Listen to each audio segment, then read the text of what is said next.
ഞാൻ കഴിഞ്ഞ ദിവസം ബ്രഹ്മയുഗം തെറ്റിയ ഹായ് ഗൈസ്, ബ്രഹ്മയുഗം നല്ല ഒരു ബാക്ക്ഗ്രൗണ്ട് വർക്കൊക്കെ ചെയ്തിട്ടാണ് ഞാൻ പോയി കണ്ടതെന്നൊന്നും പറയാൻ പറ്റില്ല. ജസ്റ്റ് ഒരു റിവ്യൂ വീഡിയോ കണ്ടു. പിന്നെ ഓൾറെഡി കണ്ടവരുടെ അടുത്ത് അവരുടെ അഭിപ്രായം ചോദിച്ചു. ഇത്രയാണ് ബേസിക്കലി ചെയ്തുള്ളൂ. പിന്നെ അവർ പറഞ്ഞത് വെച്ച് നോക്കുമ്പോൾ നല്ലൊരു തിയേറ്റർ എക്സ്പീരിയൻസ് ആണ്. അതുപോലെ ആക്ടേഴ്സിൻ്റെ പ്രകടനങ്ങൾ, മൊത്തത്തിലൊരു ആർട്ട് വർക്ക് ആണെങ്കിലും മൊത്തം ആ ഒരു ക്രൂവിൻ്റെ വർക്ക് വളരെ നല്ലതാണ് എന്നുള്ളൊരു അഭിപ്രായം കേട്ടതുകൊണ്ടാണ് പോകാമെന്ന് ഞാൻ വിചാരിച്ചത്. പക്ഷേ ഇതിൽ മെയിനായിട്ടുള്ളൊരു പ്രശ്നം എന്ന് വെച്ച് കഴിഞ്ഞാൽ ബ്ലാക്ക് ആൻഡ് വൈറ്റ് ആണ് ത്രൂ ഔട്ട് മൂവി എന്നുള്ള കാര്യം എനിക്ക് കുറച്ച് ഡൈജസ്റ്റ് ചെയ്യാൻ ബുദ്ധിമുട്ടുണ്ടായിരുന്നു. വേറെ ഒന്നും കൊണ്ടല്ല, എന്നെ സംബന്ധിച്ച് ബ്ലാക്ക് ആൻഡ് വൈറ്റ് ആ ഒരു കാലഘട്ടത്തിലുള്ള സിനിമകൾ എന്ന് പറഞ്ഞാൽ ആകെ കൂടി ചെമ്മീൻ മാത്രമേ കണ്ടിട്ടുള്ളൂ.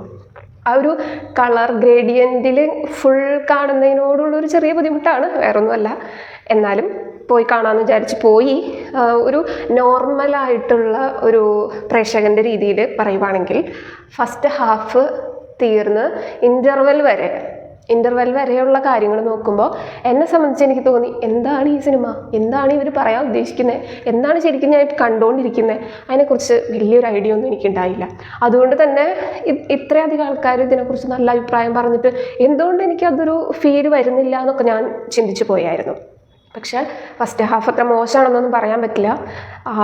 സൗണ്ടും എനിക്ക് അതാണ് ഏറ്റവും കൂടുതൽ ഇഷ്ടപ്പെട്ടത്. നമ്മളിപ്പോൾ മൂവി സ്റ്റാർട്ട് ചെയ്യുമ്പോൾ തന്നെ നമ്മളുടെ ഉള്ളിലേക്കൊരു ഭയം കയറ്റിവിടുന്ന തരത്തിലുള്ള ഒരു സ്കോറിങ്ങും അതുപോലെ ആ ഒരു സീനും കാര്യങ്ങളൊക്കെ വരുന്നുണ്ട്.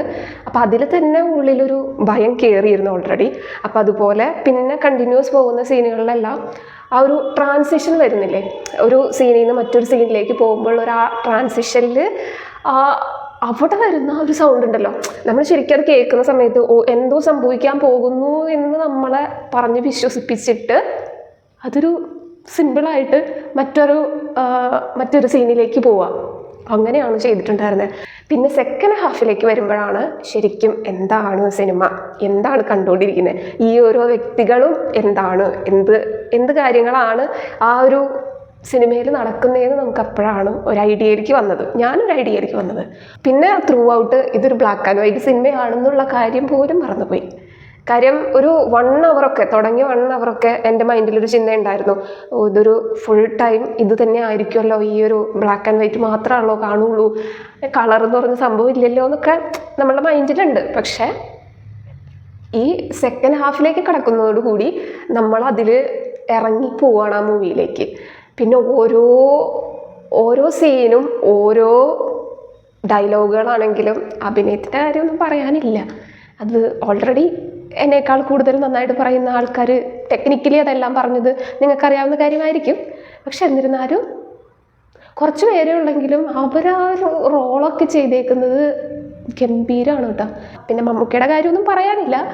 ഈ തേച്ചുമിനിക്ക് കൊണ്ടുവരാന്നൊക്കെ പറയണത് ഇൻ്റർവ്യൂലൊക്കെ കേട്ടിട്ടുണ്ട്. പക്ഷെ ശരിക്കും അത് ഈ ഇടയ്ക്ക് കുറച്ച് ഇറങ്ങിയിരിക്കുന്ന മൂവീസൊക്കെ എടുത്ത് നോക്കുമ്പോൾ നമുക്കത് കറക്റ്റ് മനസ്സിലാവും. എത്രമാത്രം എഫോർട്ടും എത്രമാത്രം ഡെഡിക്കേഷനും വേറെ ലെവലാണ്. മൊത്തത്തിൽ മൂവി എന്ന് പറഞ്ഞാൽ ഒരു എക്സ്പീരിയൻസ് തന്നെയാണ്.